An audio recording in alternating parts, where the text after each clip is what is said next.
It's the Locked On Podcast Network, your team every day.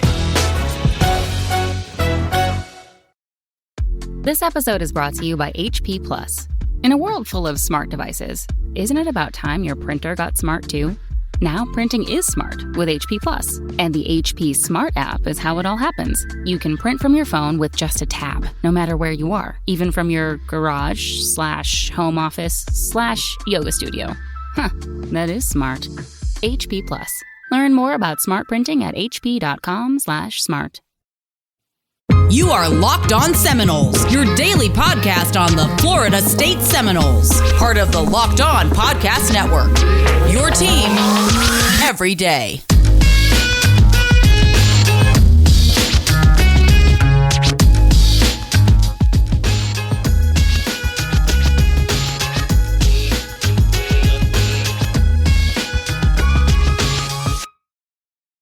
Ladies and gentlemen, happy Saturday.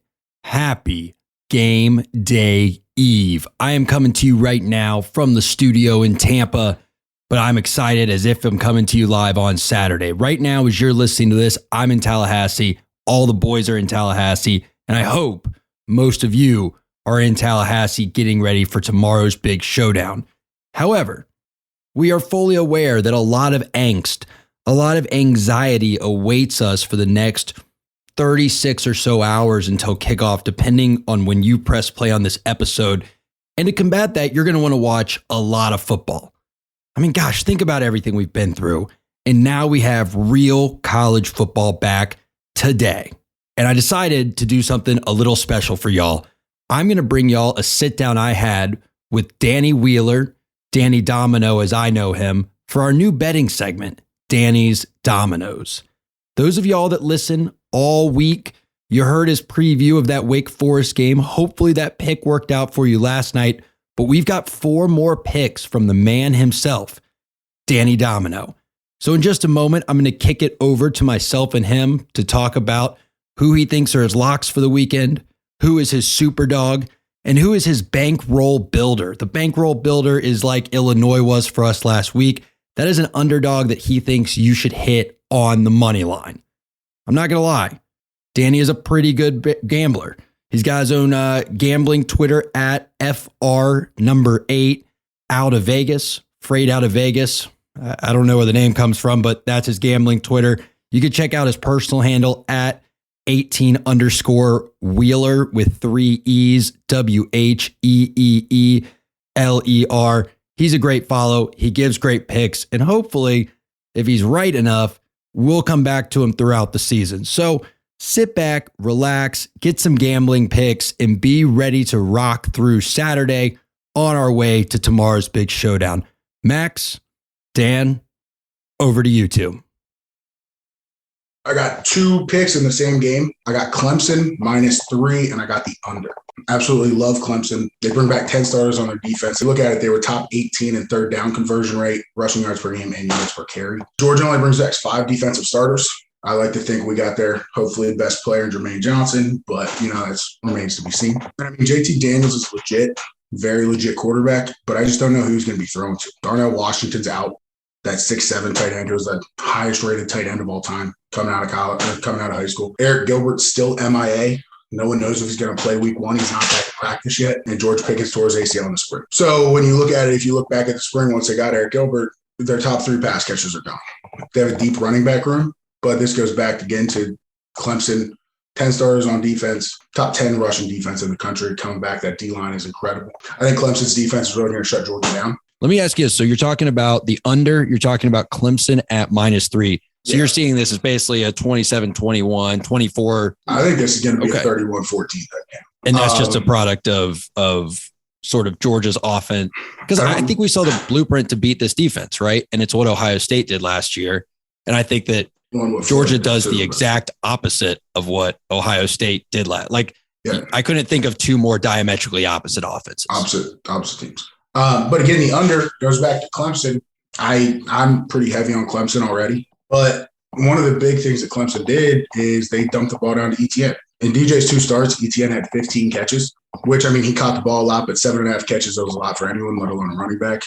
Their top returning back, Lynjay Dixon, He had 3 catches all season. He's more of a between the tackles, power running guy. And that's why I think Will Shipley, who was the number 2 running back in the country, I think he's actually going to have a pretty prominent role in this offense going forward in the whole season. I like this under. I love Clemson's defense, but Clemson has questions on offense. Georgia has more than a few questions on offense. So, and then bring back 5 starters on defense. Already know we are going to Atlanta for the kickoff game, Miami versus Alabama. And it looks like they're at minus 17.5 for Alabama. Oh, it's moved up to minus 19.5 for Alabama.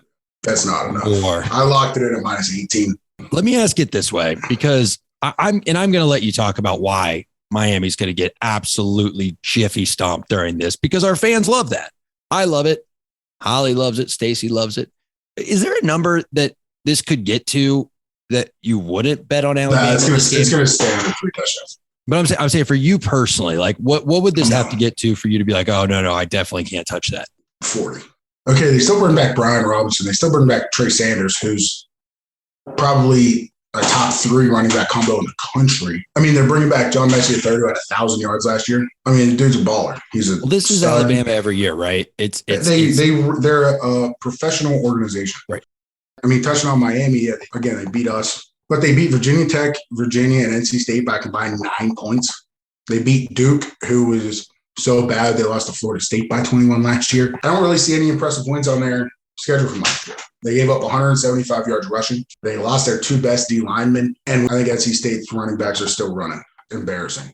Manny Diaz took back the defensive coordinator duties. If a head coach takes back the DC responsibilities, he knows there's something going on. Didn't Gus Malzahn just try that at Auburn, though? He tried to take back play calling duties, and then all it did was... I think he did it when Dilly was there.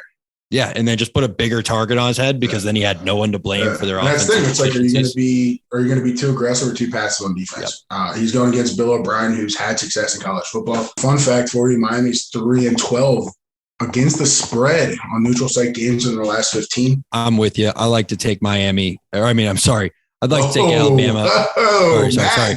I'm still going to take them at minus 19.5. I know you didn't bring this into this pick, but because we did it on the last one, do you have a feeling on the over under for this game at minus 61? Not minus, at 61.5?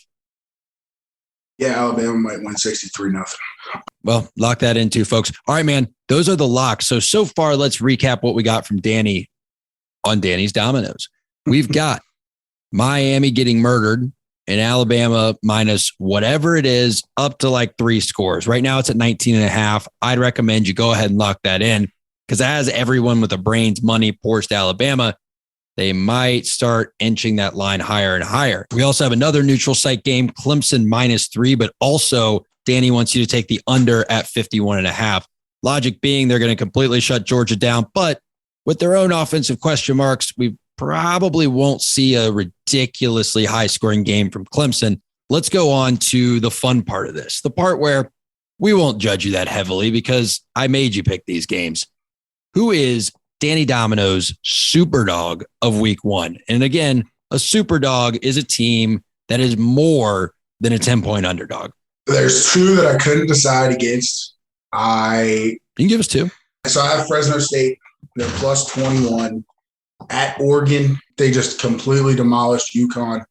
They're the second best team in the Mountain West behind Nevada. They were voted fourth in the West, and their coaches and their players have been talking about how they felt disrespected by that. They have a stud quarterback, a couple of playmakers on the outside, and Ronnie Rivers in the backfield. But the big thing is here, Oregon has Ohio State next week. And I don't care who you are. You're looking at 18 to 22-year-old kids. They don't give a crap about Fresno State. They're getting ready for Ohio State. But A.J. Brown's a starter. You might remember him a couple years ago from Boston College. He was the guy who always handed the ball off to A.J. Dillon. He's a game manager. He's going to be safe and avoid mistakes. Fresno State, I know UConn's bad, but they still pitch a shutout, which is incredibly hard to do in any college football game. Don't be surprised if Fresno State's winning at halftime. Who's your bankroll builder this week? What underdog is taking home a legitimate W? It's a homer pick, not homer for Locked On Knowles, but homer from where I grew up.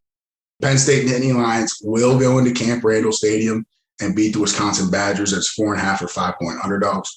If you look at Penn State, they won their last 4 games of the year. Week 2 is against Ohio State. They lose a little bit up front, which against Wisconsin could be scary, but they do bring back 6 of their back 7 on defense. I mean, they lost Noah Cain to injury against Indiana, I think, after first carries last year. They gave big-time game reps to Kayvon Lee and Devin Ford, but when you look at the 3 of those, I don't know if there's another team that can go 3 deep like that with the game experience they have. Also, for my homer pick, their new offensive coordinator, Mike Yurcich.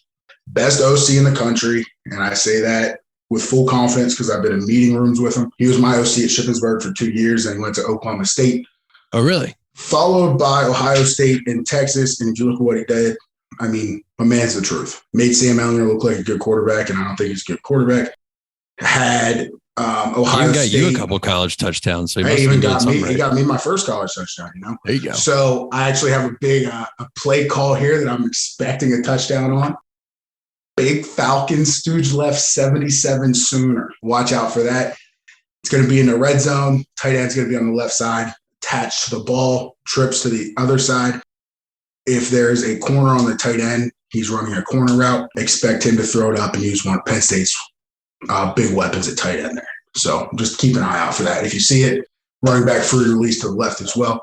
So a little high-low read there, but if you see that, think of me. But one of the good things, bringing back 6 out of 7 in the back, when you're looking at teams that play Wisconsin, it's not necessarily the D-linemen making tackles. They bring back the experience that they know how to. The corners know how to set the edge. Safeties know how to fill, and the linebackers know how to fill. So it actually might be, returning back 6 or 7 might be more important than returning your whole front 4, looking at a rushing attack like that.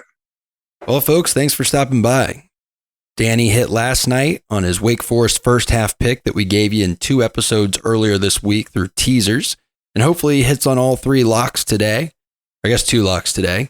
His super dog and his bankroll builder. I trust him. And if you trust him, well, go ahead and do it. The man says. Thanks for stopping by on a Saturday. We appreciate it. Look forward to watching tomorrow's showdown. Hope as many of you as possible are in Doak Campbell. If you are, come by and say what's up. We'll be on Legacy Walk.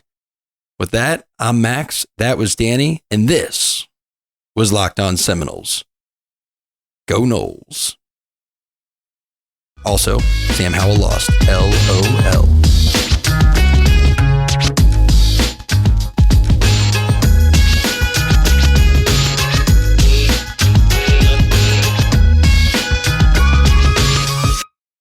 What's up, everybody? It's Candace Cooper here, host of Locked On ACC Podcast, a daily podcast covering your favorite conference. You should definitely tune in every single day for up to 30 minutes because we give you that real raw news when it comes to the ACC, and it's always fun, a little X's and O's, but mainly some good personalities. Listen to the Locked On ACC Podcast every day on the Odyssey app or wherever you get podcasts.